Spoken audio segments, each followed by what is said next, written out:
बात करें हम बौद्ध धर्म और जैन धर्म की बातें तो नवीन धर्म के उदय का कार्यकारक यानी छठी शताब्दी ईसा पूर्व दुनिया के विभिन्न हिस्सों में धार्मिक क्रांति का दौर था।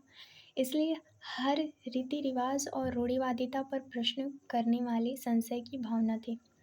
ब्राह्मण कर्मकांड के प्रभुत्व के विरुद्ध, क्षत्रियों विरोध, लोहे के फल पर आधारित कृषि और अर्थव्यवस्था के लिए बैलों की आवश्यकता होती थी। बौद्ध धर्म में हालांकि बलि में मवेशियों को मारने की वैदिक प्रथा ने पशुधन को नष्ट कर दिया। जैन धर्म और बौद्ध धर्म ने अहिंसा के आदर्श का प्रचार किया और वैदिक बलिदानों के विरुद्ध उपदेश दिए।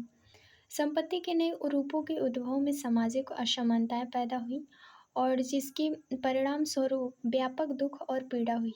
प्रत्युत्तर में लोगों ने तपस्वी आदर्श की ओर लौटना चाहा।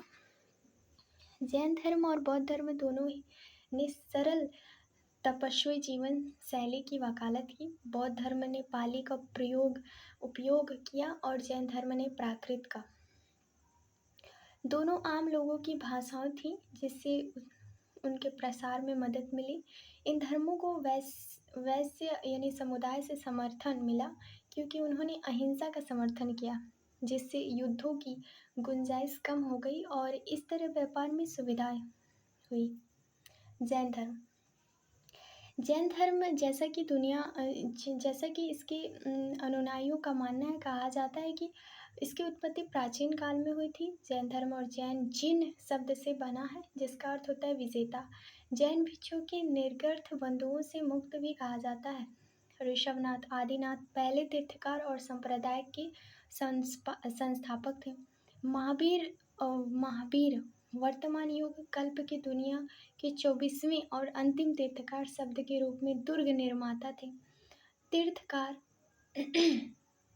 तीर्थकार जिन्हें जिन भी कहा जाता है, जैन धार्मिक पथ धर्म के प्रवर्तक और जिन्होंने जीवन की पुनर्जन्म की धारा को पार कर लिया है और उदाहरण स्थापित किया है जिसका सभी को पालन करना चाहिए। यजुर्वेद में 3 तीर्थकारों का उल्लेख है, ऋषभ, जातिनाथ और अरिष्टनेमि। पार्श्वनाथ यानी 23वें तीर्थकार। पार्श्वनाथ वाराणसी के राजा अश्वसेन और उनकी रानी वामा के पुत्र थे। उन्होंने 30 वर्ष की आयु में राजपाट त्याग दिया और सन्यासी बन गए। उनकी मृत्यु 100 वर्ष की आयु में हुई। महावीर से लगभग 250 वर्ष पहले। महावीर एक क्षत्रिय सरदार के पुत्र के रूप में जन्मे। वर्धमान महावीर ने 30 वर्ष की आयु में सन्यासी जीवन अपनाने के लिए अपनी राष्ट्रीय स्थिति त्याग दी। उनका जन्म 540 ईसा पूर्व में वैशाली, बिहार के एक उपनगर गुरुग्राम वसुकुंडा में हुआ था। बौद्ध ग्रंथों में उन्हें निकंठ नटपुत कहा गया। उनके पिता सिद्धार्थ एक क्षत्रिय वंश ज्ञात्रिका के मुखिया थे। उनकी माता लच्छवी राजकुमारी त्रिशला थी। वर्धमान को अच्छी शिक्षा दी गई और उनका विवाह यशोदा से हो गया। उनकी एक बेटी थी। अपनी तपस्या के 13वें वर्ष में 42वें वर्ष की आयु में उन्हें सर्वोच्च ज्ञान की प्राप्ति हुई। वह साल में 8 महीने तक घूमते रहे और वर्षा ऋतु के 4 महीने पूर्वी भारत के किसी प्रसिद्ध शहर में बिताते थे। बिंबिसार और अजातशत्रु के दरबार में जाया करते थे। उनकी मृत्यु 72 वर्ष की आयु में 467 ईसा पूर्व में पटना के जिले के पावा राजगृह के पास हुआ। उनके 11 शिष्य थे। गंगधर, ये सभी जैन धर्म में परिवर्तित ब्राह्मण थे। उन सभी ने मठ परंपरा की स्थापना की, लेकिन केवल 2 शिष्य इंद्रभूत गौतम और सुधर्मा, जो महावीर की मृत्यु के उपरांत जीवित रहे, उन्होंने ऐतिहासिक जैन मठवासी समुदाय के लिए उत्पत्ति के बिंदुओं के रूप में कार्यरत किया। जैन धर्म के सिद्धांत। जैन धर्म के सिद्धांत 5 संकल्प यानी कि भिक्षुओं के 5 महाव्रत थे। किसी को न मारना, न ही चोट पहुंचाना, अहिंसा, चोट नहीं करना, अस्तेय, झूठ नहीं बोलना, सत्य, संपत्ति न रखना, अपरिग्रह, ब्रह्मचर्य ब्रह्मचर्य और जैन धर्म में 5वें व्रत का प्रवर्तक किया। मनुष्य अपने भाग्य का निर्माता स्वयं है। वह पवित्रता, सदाचार और त्याग का जीवन अपनाकर मोक्ष प्राप्त कर सकता है।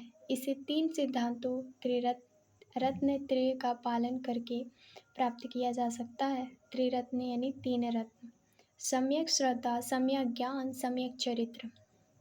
कठोर तपस्या और अत्यधिक तपस्या निर्वाण के जीवन की वकालत करते हैं। जैन धर्म के अनुसार दुनिया किसी सर्वोच्च निर्माता द्वारा नहीं बनाई गई। संसार क्षय का विकास के शाश्वत नियम के अनुसार कार्य करता है। यह प्रतिपादित करता है कि सभी वस्तु सजीव और निर्जीव में एक आत्मा है और उन्हें दर्द या चोट के प्रभाव का अनुभव होता है।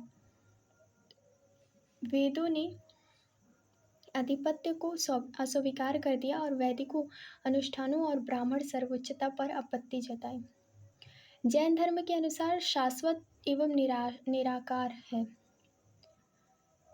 इनकी कल्पना ये एक पहिए के रूप में की गई, जिसमें 12 तिल्लियां, जिसमें अरश युग कहा जाता है। 6 एक आरोही चाप बनाती है, जहाँ मनुष्य ज्ञान, आयु, कद और सुख आदि से उन्नति करता है।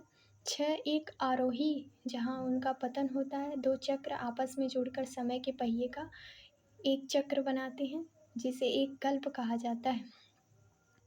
जैनियों ने बसे हुए ब्रह्मांड को 5 भागों में विभाजित किया। निचली दुनिया अधोलोक, उसे 7 स्तरों में विभाजित किया गया। प्रत्येक अपने से ऊपर वाले की तुलना से अधिक अंधकारमय और अधिक तनावपूर्ण मध्य जगत, मध्यलोक, समुद्र द्वारा अलग किए गए असंख्य सुकेंद्रित महाद्वीपों में मिलकर बना मध्य महाद्वीप, जिसे जम्बूद्वीप भी कहा जाता है। जम्बूद्वीप पर मनुष्य का अधिकार है। हालांकि जैन गतिविधि का जम्बूद्वीप पर यह केंद्रित है, एकमात्र महाद्वीप जिस पर आत्मा के लिए मुक्ति प्राप्त करना संभव है। दिव्य संसार, ऊर्ध्वलोक, स्वर्ग की 2 श्रेणियां हैं। व्याप्त ब्रह्मांड के शीर्ष पर शिला मुक्त आत्माओं का अंध्रचंद्राकार निवास सिद्धांत। लोकाकाश ब्रह्मांड को कहते हैं। सिंध शिला मुक्त जीवों का आवास कहा जाता है। देवलोक आंशिक देवों और स्वर्गीय जीवों का आवास कहा जाता है। मध्यस्तर मानव और पशुओं का आवास कहा जाता है। आलोक ब्रह्मांड के बाहर का स्थान। नरक नरकीय जीवों का आवास।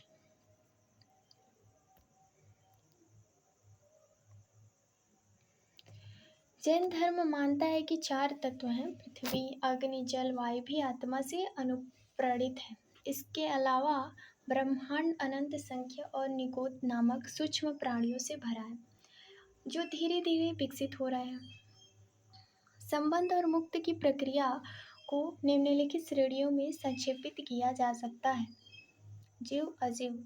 जीव में कर्म पदार्थ का प्रवाह है। बंधन, कर्म प्रवाह का रुकना। संवर, पहले से संचित कर्म पदार्थ का निष्कर्षण। निर्झरा, पूर्ण मुक्ति। यद्यपि जैन धर्म आत्मा को मान्यता देता है, लेकिन यह एक परम स्वाभाविक सार्वभौमिकता आत्मा की धारणा को अस्वीकार करता है। जैन धर्म ज्ञान के 2 वर्गों में विभाजित करता है: मध्यस्थ, परोक्ष और इंद्रियों के मध्य से महसूस किया जा सकता है। तत्काल, अपरोक्ष, जिसे इंद्रियों के बिना प्राप्त किया जा सकता है। तत्कालीन ज्ञान को विभाजित किया गया: अवधि, मने, परे और कैवल्य।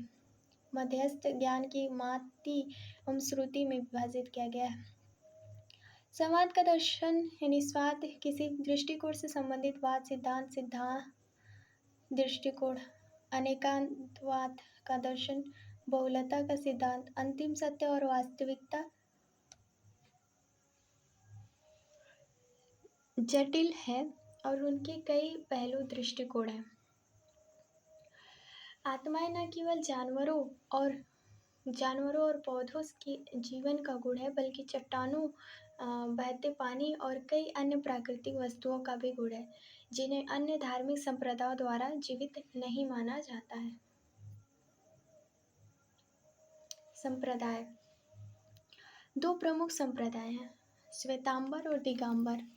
यह विभाजन मुख्य रूप से मगध में अकाल के कारण हुआ, जिसने भाद्रबाहु और चंद्रगुप्त मौर्य के नेतृत्व वाले एक समूह को 298 ईसा पूर्व में दक्षिण भारत में श्रवणबेलगोला जाने के लिए मजबूर किया। मगध में रुके हुए दल के प्रमुख स्थूलभद्र थे। 12 वर्ष के अकाल के दौरान दक्षिण भारत में समूह सख्त प्रथाओं पर अडिग रहा, जबकि मगध में समूह ने अधिक लचीला रवैया अपनाया और सफ़ेद कपड़े पहनना शुरू कर दिया। भद्रबाहु के नेतृत्व वाले समूह को दिगंबर कहा जाता था, जबकि स्थूलभद्र के अधीन समूह श्वेतांबर कहलाते थे। श्वेतांबर और दिगंबर में क्या अंतर है? इस संप्रदाय के भिक्षु यानी श्वेतांबर, इस संप्रदाय के भिक्षु सफ़ेद वस्त्र पहनते थे। स्त्रियों के लिए मुक्त मोक्ष की प्राप्ति संभव है। महावीर स्वामी विवाहित थे। 9वें तीर्थकर मलिकनाथ एक महिला थी। बड़ी संख्या में मूल धर्म ग्रंथों को संरक्षित किया। यदि कोई पूर्व अनासक्ति की स्थिति प्राप्त कर लेता है तो उन्हें मुक्ति मिल जाती है, चाहे वह नग्न हो या नहीं। मूर्तियों को फूलों से सजाया जाता है। दिगंबर, इन संप्रदाय के साधु वस्त्र नहीं पहनते थे। स्त्री के लिए मोक्ष संभव नहीं है। महावीर स्वामी अविवाहित थे। 19वें तीर्थकार मल्लिनाथ एक पुरुष थे। इनका मानना था कि अब कोई मूल विहित पाठ मौजूद नहीं। जब तक कोई व्यक्ति बिना कपड़े के नहीं होगा तब तक उनकी मुक्ति नहीं हो सकती, क्योंकि इससे दूर पर निर्भरता उत्पन्न होती है, जिसके परिणाम स्वरूप सांसारिक लगाव होता है। मूर्तियों को सजाया ही नहीं जाता। दिगंबर के उप संप्रदाय यानी विषामपथ, विस्पांत धर्म का मतलब होता है धार्मिक अधिकारियों को भट्टारक के नाम से जाना जाता है, जो जैन मठों में प्रमुख थे। तीर्थकारों की मूर्ति की उपासना, नाथ की क्षेत्रपाल पद्मावती भी इन मूर्तियों को केसर फूल, फल, मिठाई और सुगंधित अगरबत्ती चढ़ाना। तेरह पंथ मूर्तियों की पूजा अष्ट द्रव्य से करना, लेकिन फूलों और फलों के स्थान पर सूखा विकल्प। वे भंडारक को अस्वीकार नहीं करते, केवल तीर्थकारों की पूजा करते हैं। तरण पंथ का नाम इनके प्रवर्तक तरड़ स्वामी के तारड़ स्वामी के नाम से पड़ा। सौम्य पंथ इसलिए इसके अनुयायी मूर्तियों के बजाय सरनाया या पवित्र पुस्तकों की पूजा करते हैं। मूल आचार्य कुंद से संबंध और 430 ईस्वी में ज्ञात सबसे पुराना। गुमान पंथ यानी पंडित टोडरमल के पुत्र पंडित गुमानी राम अथवा गुमानी राय द्वारा प्रवर्तित। वे मंदिरों में केवल मूर्तियां देखने जाते। श्वेतांबर उप संप्रदाय अस्तंकवासी, वे मंदिर में किसी मूर्ति की बजाय संतों से प्रार्थना करने में विश्वास करते हैं। साधु मुंह में कपड़ा बांधते हैं ताकि छोटे जीव सांस के जरिए अंदर ना जा सके। मूर्ति पूजक डेरावासी, वे कट्टर मूर्ति पूजक हैं। वे अपनी मूर्तियों को समृद्ध वस्त्रों और रत्नों में सुसज्जित व पुष्पों से सजाते और उन्हें फूल केसर अन्न प्रसाद चढ़ाते। तेरापंथी धार्मिक परंपराएं क्या थी? गृहस्थ और भिक्षु दोनों अनुयायी को गंभीर प्रतिज्ञा व्रत लेनी चाहिए, जो जैन नैतिकता का आधार बनता है और पवित्र विश्वसनीयों के जीवन का मार्गदर्शन करता है। कीटों की चोट से बचने के उद्देश्य में रात में भोजन और पेय लेने से परहेज, क्योंकि हो सकता है रात में उन पर किसी का ध्यान न जाए। आलू, प्याज, लहसुन ग्रहण नहीं करना, क्योंकि इसमें छोटे छोटे सूक्ष्म जीव होते हैं। भिक्षु संघ में उपाध्याय धर्म ग्रंथ पढ़ने में विशेषज्ञ होते हैं और आचार्य आध्यात्मिक गुरु के रूप में कार्य करते हैं। श्रवक यानी श्रोता या उपासक यानी सेवक के रूप में जाने जाने वाले आम विश्वासी भी महाव्रत के 5 मुख्य प्रतिज्ञा लेते हैं और इसलिए उन्हें अनुव्रत यानी कम कठोर प्रतिज्ञा कहा जाता है। प्रतिक्रमण पश्चाताप और आत्मचिंतन का एक अनुष्ठान है, जहाँ जैन अपनी गलतियों के लिए क्षमा मांगते हैं और अपने द्वारा किए गए किसी भी दोष को स्वीकार करते हैं। माना जाता है कि वे सभी प्रथाएं आत्मा को स्वयं की पूर्वता सिद्धि प्राप्ति की ओर ले जाती है, वाहन के रूप में कार्य करती हैं, जिन्हें माध्यम के व्यक्ति असंख्य पूर्वजन्म की धारणा को पार करता है। संलेखना या संतारा मृत्यु तक चलने वाला अनुष्ठान, जैसे जैन लोग तपस्वी के रूप में जीवन की समाप्ति मानते। जैन धर्म की अहिंसा के सख्त पालन ने कृषि